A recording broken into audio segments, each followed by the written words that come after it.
What are realistic expectations for the Packers in 2024? I think this is actually a pretty easy answer here. And when you talk about the hoopla that Green Bay had to end this season, I mean, it was an unbelievable final 10, 11 games of the year with the Jordan Love run and the defense actually kind of rebounding down the stretch, even though there were a couple bad games in there. The Packer run was one of the most exciting things for any fan base in football to have. Packers fans to have, and actually this show in some ways, in many ways in this show. I think the expectation going into next season should be win the NFC North, get back to the divisional round. And Packers fans might not want to hear that because they just got there. But when you're talking about setting the bar, they overachieved this year. Playoffs was a huge win. Getting to the divisional round, Ziggy has left. Ziggy has left. Ziggy, where'd you go? I think getting to the divisional round should be the expectation in Green Bay. If You're hoping for a Super Bowl. If he goes back with a cheese head. Oh, if he comes back with any sort of Packer gear, I'm going to be very upset. It's better be another rat in his apartment or something. If he's wearing Packer gear, it's going to get ugly on this show. I think realistic expectations is a Super Bowl. Seriously? I mean, yeah, why not? I think that's what you hope for. But this team legitimately should have beaten San Francisco on the road. Oh, I think they were the best team in the NFC at the end of the season. Right now, if you were to put two teams on a neutral field, I think that here's Ziggy. So if Ziggy, you got moved to your left. Oh wait, that's not even Ziggy. He left the Zoom. Ziggy, you left the Zoom. You've muted yourself too. It's been a day of technical difficulties. My computer crashed. Oh, we thought you were super upset about No. My computer just gave out. We thought you were gonna come back in Packer gear or something. That was a wild minute there. I mean, I think if you reach the divisional round and you're probably a top 3 team in football for the last half of the season, and your quarterback shows serious promise. I mean, these young receivers now another year under their belt. So you're saying Super Bowl. They're getting older.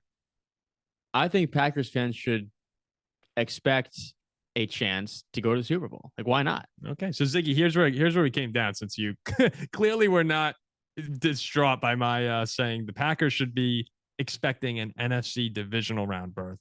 Jack says, screw it, Super Bowl. Where do you stand?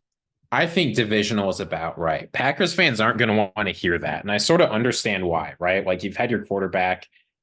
He had a great year, but the things, it's just hard to put together a good NFL season. It's just really hard to, like, going further than the divisional round. Very few teams are able to do this in the NFL every single year. And to do better than the Packers did, better than the divisional round, they have to have a year as good as last year and still do better than that. So you can hope for more, and that hope has, like, there's an objective basis for that. But you're not, the divisional round is a realistic expectation, and you hope for more. But, like, the thing is, if you're saying the divisional round's an expectation, at that point, don't you think anybody can make the Super Bowl? No, it's possible they make the Super Bowl. There's Paul asked what's the expectation for the Packers? And here's what I take expectation. If you do worse than this, it's disappointing. Packers fans should expect a divisional round reappearance. Okay. Like, this is a down year for the rest of the North, right? But, like, the Lions were great, but the Bears and Vikings had a tough year. You don't know if that's going to happen again. It was a down year for the NFC in general. They should all be better in the North. I guess the only teams who should, like, expect a Super Bowl is the Chiefs. I guess it's divisional. It's so hard. Chiefs, like, expecting is probably up there. Yeah.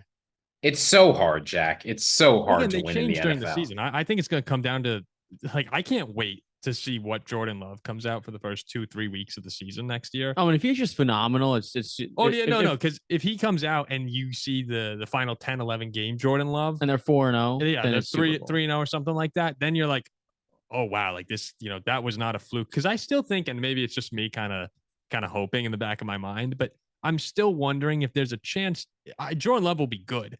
But the good that you got, the great that you got for those 10 games, that's not normal. I mean, that if he comes out and is playing like that to start next year, that's when you sit back in the NFC and go, oh, wow, we have a real problem up in Green Bay. And we'll see. I expect him to be a little cooler. I mean, he has to be than he was to end this season. But if as he comes on towards the end of the year, expectations could change again. We'll see what Hafley does with that defense. Okay, we have some listener questions, then we'll wrap it up. We'll be a little quicker with these ones. This is from, and I apologize for any of these pronunciations. I mean, these are weird handle names that we have here. I don't know what, our handle is, I think, at Paul Farrington Show. Some of these in here are just, there's one in particular that I'm looking at. We have from at Ryu Hitsuta 21. How much do you hate that you enjoy talking about the Packers? I can tell you, I hate it. It's horrible. But it is fun to talk about them. I don't mind. You all right there, Ziggy? There's no way you pronounce that name, Ryu Hitsuya. Ryu Hitsuta? That's not a T, that's a Y, Paul. It's Hitsuya. Ryu Hitsuya. I'm sorry. I misspelt it. then. And it's a Ryu Hitsuya 21. Ryu Hitsuya. Okay, my bad. I've missed. Tough luck, man. Tough luck. I care about our fans. I try and get their names. I apologize for you. I don't hate talking about the Packers. Look, they were an interesting team this year. Am I going to hate if they're successful every year? Absolutely. But they were a fun, exciting team. I didn't hate it at all. Oh, and I enjoyed it. I really. It was tough for me. I loved it. I enjoyed talking about them, but it was tough throwing the flowers that they deserve. Jay the Rip 88, he asked that. And then he also said, will the Jets make a resurgence with a Rodgers return? And could you see a Packers-Jets Super Bowl next season? That would be appealing. I mean, this Jets defense is awesome with a healthy Aaron Rodgers. They're definitely a contender. Are you comfortable? Jets are cooked. Comfortable with a 40-year-old coming off Achilles? I wouldn't pick him to go to the Super Bowl, but I think if he's playoff team, if he's healthy enough, they're probably a playoff team. Jets are cooked. Yeah, why? Aaron Rodgers is at the end of his career. The rest of the offense around him is so bad. There's one other good player on that offense, really. The defense is good. It's not as good as people think. This offense, just imagine Aaron Rodgers was on this team. You still would have had no receivers. You still would have had a horrendous offensive line. Garrett Wilson's good. But Garrett Wilson is one decent receiver. He's pretty good, don't get me wrong. But the rest of the receivers behind him are terrible. You would have had a run game that's reliant on Breece Hall breaking open for 80-yard runs.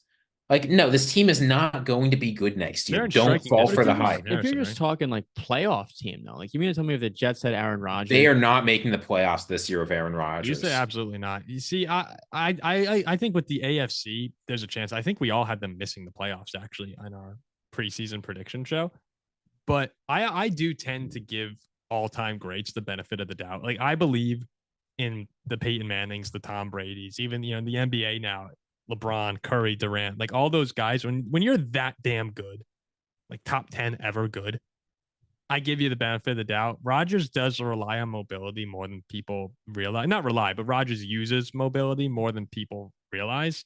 So we'll see if he comes back and is able to, get outside the pocket and make the explosive, unscripted plays that he normally does.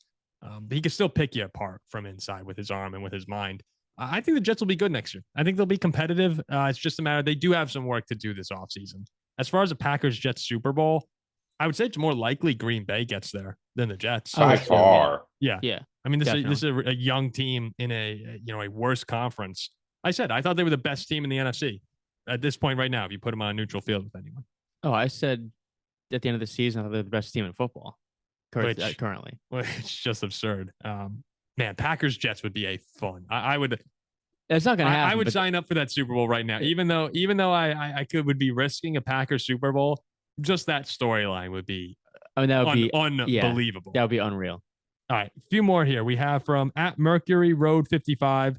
This is more just a comment. He says, if Jordan Love broke both of his wrists and instead threw by headbutting the football, would he throw 5 touchdowns against the Bears, or is 4 more likely? I asked that to my dad. 6. He goes, I'd sign up for 2. Yeah. And last one from XX McLovin XX. Oh, McLovin. There's a few questions here. One of them's pretty good. How well do you think the Packers defense performs with all the changes to the coaching staff? It's hard to answer that right now. It's so new. I mean, I think that there's so much talent on this defense here, and that I do like Hafley. We're just gonna have to see this. I know it's a horrible answer. Here's what I would say is generally when you bring in a coach who's putting in a new scheme, the first few weeks are always rough. So it's very likely the first few weeks of this press defense, you're going to see miscommunication. You're going to see some blown coverages. You're going to see some big plays. My only caution is when that happens, do not panic, right? They'll be a lot like the Dolphins. They started out horrible, but then they turned it around and were very good by the end of the season. It's going to be pretty similar. Yeah, I think there's enough talent on this Packers defense that by middle of the year, they're going to be good. Yeah, I mean, we saw them improve pretty decently as the season ended. I mean, really just the final like 2-3 games. But what they did stepped up in Dallas in the playoffs, even in San Fran, I thought they were fine against a great offense. Yeah. Here we have, this one will be quick. How do you think the division goes? Vikings versus Green Bay. Do they split? What about the division as a whole? There's still so many questions with the Vikings and the Bears at quarterback. Packers 2-0. What did I say, Paul? I said the Vikings had one last chance to win, weren't winning another game until 2030. Yeah, that. If Kirk Cousins comes back, they will split. That's what I'll say. If we go with the rookie quarterback, we move on. The Packers will probably 2-0 it. As far as the rest of the division goes, these NFC North games are generally very, very good. My rule of thumb immediately says say split for basically all of them, except maybe Packers Bears. I'd probably go Caleb Williams, those coming in. I go Lions, Packers, Vikings, Bears for next season. Yeah. If Kirk is there, the Vikings can very easily win the division. Yeah, anybody could. And they won't. Here. Does having a sexy coach help the NFL brand? LOL. No longer the Bill Belichick type, now the Matt LaFleur type. I mean, I'd say so. I mean, I don't know why, but I'd say so, yeah. Well, generally speaking, I think that as you have more attractive people for things, it's always like it's probably better for the brand. But I will say, sorry, go ahead. Like people who are attractive, they're on national TV. Maybe it brings in some other another audience. So who knows? It brings you in. Well, let's look through who are the best coaches in the NFL. Andy Reid, definitely attractive. He's got his own thing, right? But like attractive. Kyle Shanahan, do I even have to say it? Mike Tomlin, do I even have to say it? Sean McVay, Mike McDaniel, John Harbaugh, right? All of these are pretty attractive men.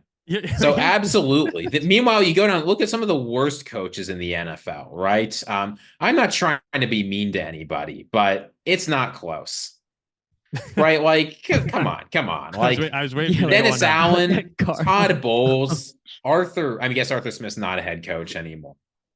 Like, hold on. Here's what I'm thinking. Like, if you're talking about the most successful coaches, or the most, I'd say, spoken about coaches in the NFL, you're talking Belichick, you're talking Jim Harbaugh right now.